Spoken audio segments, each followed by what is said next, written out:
Bonsoir à tous, ou bonjour, chers auditeurs et auditrices. Donc voilà, aujourd'hui je vais vous lire le livre de Matthieu, Matthios, chapitre 1. Ce livre qui fait partie des 4 évangiles de la Sainte Bible.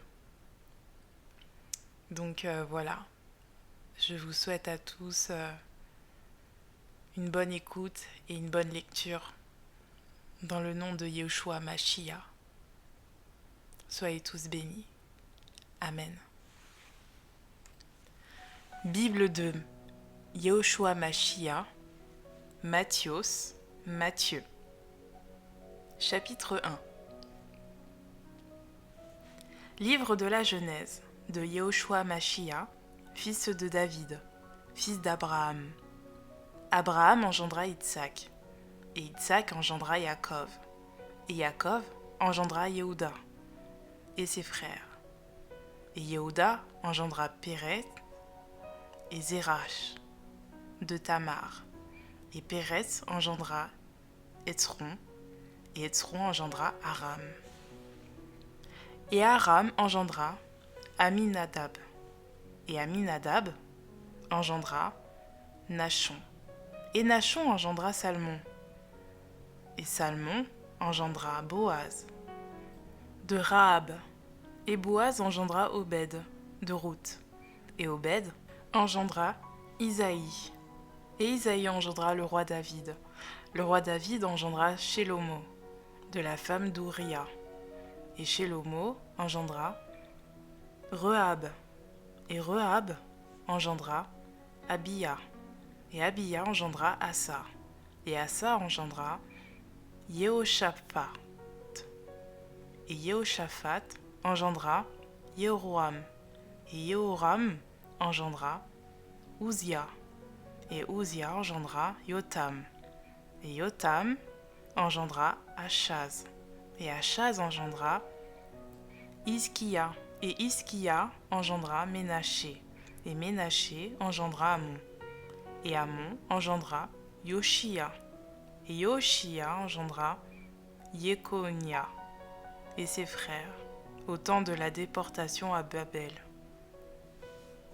Et après la déportation à Babel, Yekonia engendra Shealtiel, et Shealtiel engendra Zorobabel, et Zorobabel engendra Abioud, et Abioud engendra Eliakim, et Eliakim engendra Azor, et Azor engendra Sadok, et Sadok engendra Hachim, et Hachim engendra Élouïd, et Élouïd engendra Elazar, et Elazar engendra Matan, et Matan engendra Yaakov, et Yaakov engendra Yosef, l'époux de Myriam, de laquelle est né Yehoshua.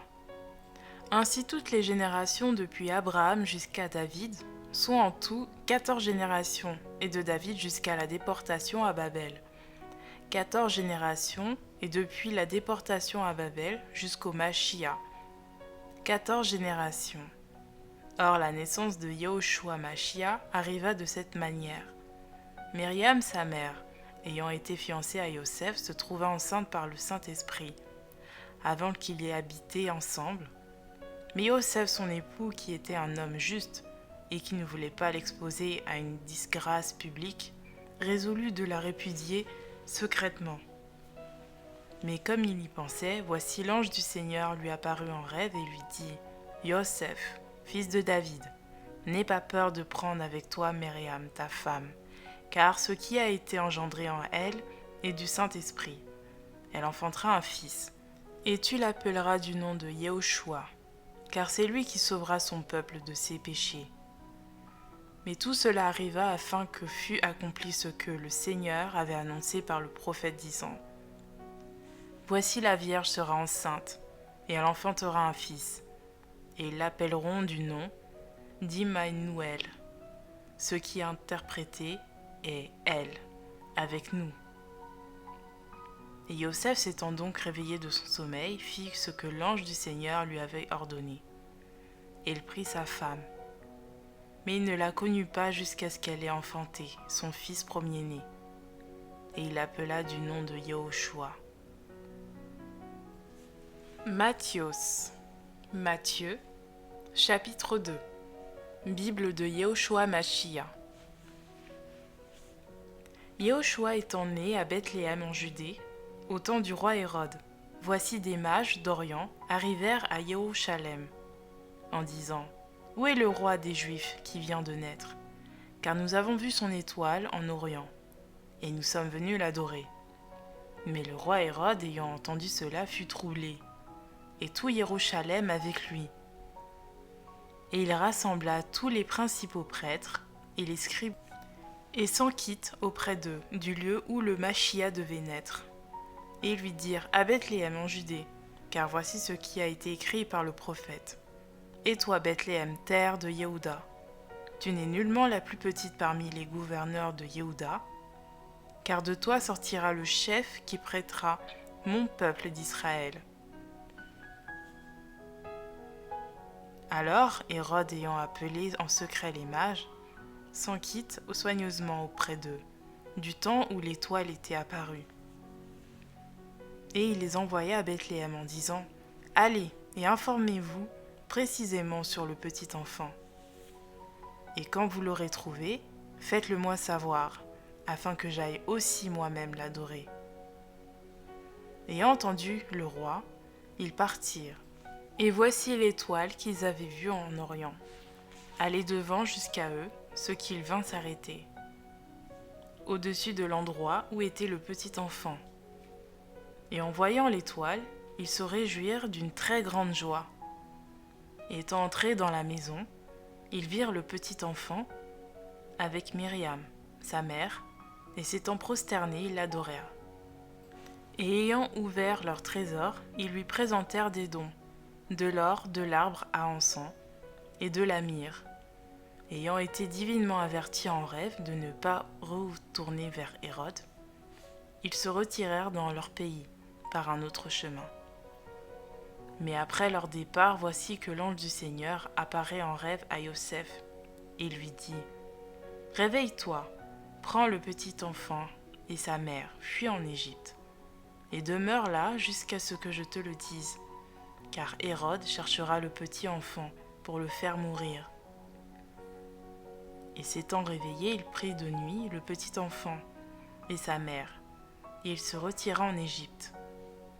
Et il y resta jusqu'à là, la mort d'Hérode, afin que fût accompli ce que le Seigneur avait annoncé par le prophète, disant : J'ai appelé mon fils hors d'Égypte. Alors Hérode, voyant que les mages s'étaient moqués de lui, se mit dans une grande colère, et lui envoya tuer tous les enfants qui étaient à Bethléem, et dans tout son territoire depuis l'âge de 2 ans et au-dessous, selon la date dont il s'était exactement enquis auprès des mages. Alors fut accompli ce qui avait été annoncé par Yirmeya le prophète en disant : Une voix a été entendue à Rama, des lamentations, des plaintes et des grands gémissements.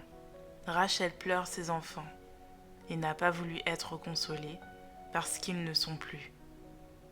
Mais après la mort d'Hérode, voici l'ange du Seigneur apparaît dans un rêve à Yosef en Égypte et dit : Lève-toi, prends le petit enfant et sa mère, et va dans le pays d'Israël, car ceux qui cherchaient à ôter la vie au petit enfant sont morts. Et s'étant réveillé, il prit le petit enfant et sa mère, et alla dans le pays d'Israël. Mais apprenant qu'Archélaüs régnait en Judée à la place d'Hérode son père, il craignit d'y aller. Mais étant divinement averti dans un rêve, il se retira dans le territoire de la Galilée, et vint habiter dans la ville appelée Nazareth, afin que fût accompli ce qui avait été dit par le moyen des prophètes. Il sera appelé Nazaréen. Matthios. Matthieu. Chapitre 3. Livre de Yehoshua Mashiach. Or, en ces jours-là, arrive Yohanan le Baptiste, prêchant dans le désert de la Judée, et disant « Repentez-vous, car le royaume des cieux s'est approché. » Car c'est celui dont Yeshaïa, le prophète, a parlé en disant « C'est ici la voix de celui qui crie dans le désert. Préparez le chemin du Seigneur, aplanissez ses sentiers. » Or, Yohanan lui-même avait son vêtement de poil de chameau et une ceinture de cuir autour de ses reins. Et il se nourrissait de sauterelles et de miel sauvage. Alors Jérusalem, toute la Judée et toute la région environnante du Yardan se rendaient auprès de lui, et confessant leurs péchés, ils se faisaient baptiser par lui dans le Yardan. Mais voyant venir à son baptême beaucoup de pharisiens et de sadducéens, il leur dit « Progéniture de vipères, qui vous a appris à fuir la colère à venir ? Produisez donc des fruits convenables à la repentance, et ne pensez pas à dire en vous-même « Nous avons Abraham pour père », car je vous dis qu'Élohim peut réveiller de ces pierres même des enfants à Abraham. Et déjà la hache est mise à la racine des arbres. Tout arbre donc qui ne produit pas de beaux fruits est coupé et jeté au feu. Moi en effet je vous baptise dans l'eau en vue de la repentance. Mais celui qui vient après moi est plus puissant que moi, et je ne suis pas digne de porter ses sandales. C'est lui qui vous baptisera dans le Saint-Esprit et le feu. Son vent est dans sa maison. Et il nettoyera complètement son aire, et il assemblera son froment dans le grenier, mais il brûlera la paille dans un feu qui ne s'éteint pas. Alors Yehoshua arrive en Galilée, au Yardan, vers Yohanan, pour être baptisé par lui. Mais Yohanan l'en empêcha, en disant « C'est moi qui ai besoin d'être baptisé par toi, et tu viens à moi ?» Mais répondant, Yehoshua lui dit « Laisse faire maintenant, car c'est ainsi qu'il nous convient d'accomplir toute justice. » Et alors il le laisse faire. Et dès que Yehoshua eut été baptisé, il sortit directement de l'eau. Et voici les cieux lui furent ouverts. Il vit l'esprit d'Élohim descendant comme une colombe et venant sur lui. Et voici qu'une voix venue des cieux dit « Celui-ci est mon fils bien-aimé, en qui j'ai pris plaisir. » Matthios. Matthieu, chapitre 4. Livre de Yehoshua Mashiach. Alors Yehoshua fut emmené par l'Esprit dans le désert pour être tenté par le diable. Et après avoir jeûné 40 jours et 40 nuits, finalement il eut faim. Et le tentateur s'étant approché dit « Si tu es le fils d'Élohim, ordonne que ces pierres deviennent des pains. » Mais il répondit et dit « Il est écrit, l'être humain ne vivra pas de pain seulement, mais de toute parole qui sort de la bouche d'Élohim. » Alors le diable le transporte dans la sainte ville et le met au sommet du temple. Et il lui dit « Si tu es le fils d'Élohim, jette-toi en bas. Car il est écrit qu'il ordonnera pour toi des ordres à ses anges, et sur leurs mains ils te porteront, de peur que tu ne heurtes du pied une pierre. » Yehoshua lui dit « Il est aussi écrit, tu ne tenteras pas le Seigneur ton Élohim. » Le diable le transporte encore sur une montagne très élevée et lui montre tous les royaumes du monde et leur gloire. Et il lui dit « Je te donnerai toutes ces choses si tu te prosternes et m'adores. » Alors Yehoshua lui dit « Retire-toi, Satan, car il est écrit « Tu adoreras le Seigneur ton Élohim et rendras ton culte à lui seul. » Alors le diable le laisse. Et voici des anges s'approchèrent et ils le servirent. Mais Yehoshua, ayant appris que Yohanan avait été mis en prison, se retira dans la Galilée. Et ayant quitté Nazareth, il alla demeurer à Capharnaüm, ville maritime, sur les confins de Zabulon et de Nephtali, afin que fût accompli ce qui avait été annoncé par Yeshaïa, le prophète, en disant : le pays de Zabulon et le pays de Nephtali, de la contrée voisine de la mer, au-delà du Yardan, et la Galilée des nations, ce peuple, assis dans les ténèbres, a vu une grande lumière, et pour ceux qui étaient assis dans la région et dans l'ombre de la mort, la lumière elle-même s'est levée. Dès lors, Yehoshua commença à prêcher et à dire : repentez-vous, car le royaume des cieux est proche. Et comme Yehoshua marchait le long de la mer de Galilée, il vit deux frères, Shimon, appelé Pétros, et Andréas, son frère, qui jetaient un filet dans la mer, car il était pêcheur. Et il leur dit : venez après moi, et je ferai de vous des pêcheurs d'êtres humains. Et laissant immédiatement leur filet, ils le suivirent. Et de là, étant allé plus en avant, il vit deux autres frères, Yaakov, fils de Zabdi, et Yohanan son frère, dans un bateau avec Zabdi leur père, qui réparait leurs filets, et il les appela. Et laissant immédiatement leur bateau et leur père, ils le suivirent. Et Yehoshua allait par toute la Galilée, enseignant dans leur synagogue, prêchant l'évangile du royaume, et guérissant toutes sortes de maladies et toutes sortes d'infirmités parmi le peuple. Et sa renommée se répandit dans toute la Syrie. Et on lui amena tous les malades, oppressés par des maladies et des tourments divers, des démoniaques, des lunatiques, des paralytiques, et il les guérissait. Et de grandes foules le suivirent, de Galilée, de la Décapole, de Jérusalem, de Judée, et au-delà du Yardan. Matthieu, chapitre 5. Livre de Yehoshua Machia. Et voyant les foules, il monta sur la montagne. Et s'étant assis, ses disciples s'approchèrent de lui. Ayant ouvert la bouche, il les enseigna en disant : bénissons les pauvres en esprit, car le royaume des cieux est à eux. Bénissons ceux qui sont en deuil, car ils seront consolés. Bénissons ceux qui sont doux, car ils hériteront la terre.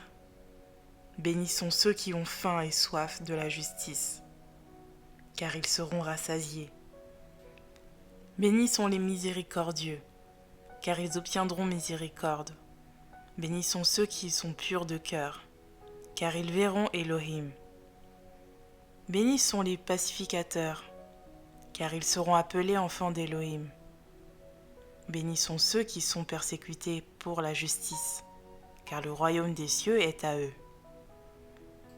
Bénis serez-vous quand ils vous insulteront, et qu'ils vous persécuteront, et qu'ils diront faussement toutes sortes de mauvaises choses contre vous, à cause de moi. Réjouissez-vous et soyez dans l'allégresse, parce que votre récompense est grande dans les cieux, car c'est ainsi qu'ils ont persécuté les prophètes qui ont été avant vous. Vous êtes le sel de la terre. Mais si le sel a perdu sa force et sa saveur, avec quoi sera-t-il salé ? Car il n'a plus sa force, mais doit être jeté dehors et foulé aux pieds par les gens. Vous êtes la lumière du monde. Une ville située sur une montagne ne peut être cachée. Et on n'allume pas une lampe pour la mettre sous un boisseau, mais sur un chandelier. Et elle brille pour tous ceux qui sont dans la maison. Que votre lumière brille ainsi devant les gens, afin qu'ils voient vos bonnes œuvres et qu'ils glorifient votre Père qui est dans les cieux. Ne croyez pas que je sois venu pour détruire la Torah ou les prophètes. Je ne suis pas venu pour détruire, mais pour accomplir. Amen. Car je vous le dis, tant que le ciel et la terre ne passeront pas, il ne disparaîtra pas de la Torah, un iode ou un point, jusqu'à ce que tout soit arrivé. Celui donc qui aura renversé l'un de ses plus petits commandements, et qui aura ainsi enseigné les gens, sera appelé le plus petit dans le royaume des cieux. Mais celui qui les observera, et qui enseignera à les observer, celui-là sera appelé grand dans le royaume des cieux. Car je vous dis que si votre justice n'est pas supérieure à celle des scribes et des pharisiens, vous n'entrerez pas dans le royaume des cieux. Vous avez entendu qu'il y a été dit aux anciens, « Tu n'assassineras pas, et celui qui assassinera sera passible du jugement. » Mais moi, je vous dis que quiconque se met en colère sans cause contre son frère sera passible du jugement. Et celui qui dira à son frère « Raka » sera passible du Sanhédrin. Et celui qui dira « Fou » sera passible de la genène de feu. Si donc tu apportes ton offrande à l'autel, et que là tu te souviens que ton frère a quelque chose contre toi, laisse là ton offrande devant l'autel, et va te réconcilier d'abord avec ton frère. Et alors viens et présente ton offrande. Accorde-toi rapidement avec ta partie adverse, tandis que tu es en chemin avec elle, de peur que ta partie adverse ne te livre au juge, et que le juge ne te livre à l'officier de justice, et que tu ne sois mis en prison. Amen, je te le dis, tu ne sortiras pas de là jusqu'à ce que tu aies payé le dernier quart de sou. Vous avez entendu qu'il a été dit aux anciens, « Tu ne commettras pas d'adultère. » Mais moi, je vous dis que quiconque regarde une femme pour la convoiter a déjà commis dans son cœur un adultère avec elle. Mais si ton œil droit est pour toi une occasion de chute, arrache-le, jette-le loin de toi.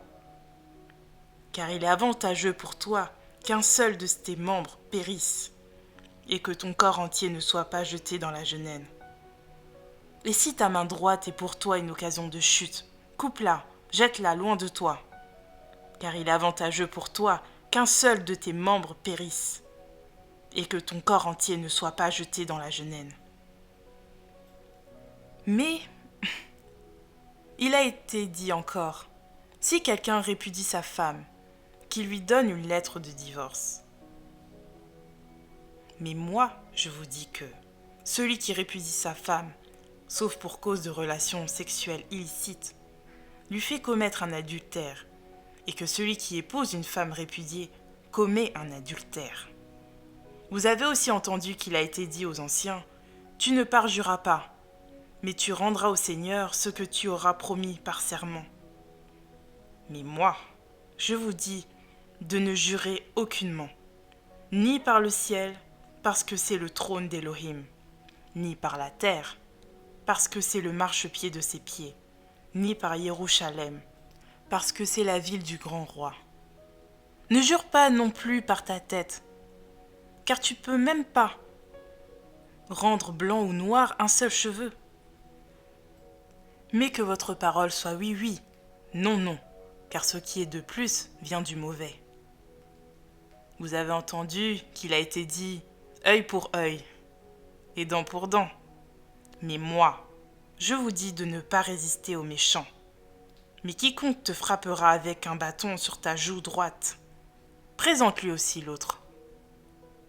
Si quelqu'un veut plaider contre toi et prendre ta tunique, laisse-lui encore ton manteau. Et quiconque te forcera à faire 1 000, fais-en 2 avec lui. Donne à celui qui te demande, et ne te détourne pas de celui qui veut emprunter de toi. Vous avez entendu qu'il a été dit, tu aimeras ton prochain et tu haïras ton ennemi. Mais moi, je vous dis, aimez vos ennemis, bénissez ceux qui vous maudissent, faites du bien à ceux qui vous haïssent, et priez pour ceux qui vous accusent faussement et vous persécutent, afin que vous soyez les fils de votre Père qui est dans les cieux.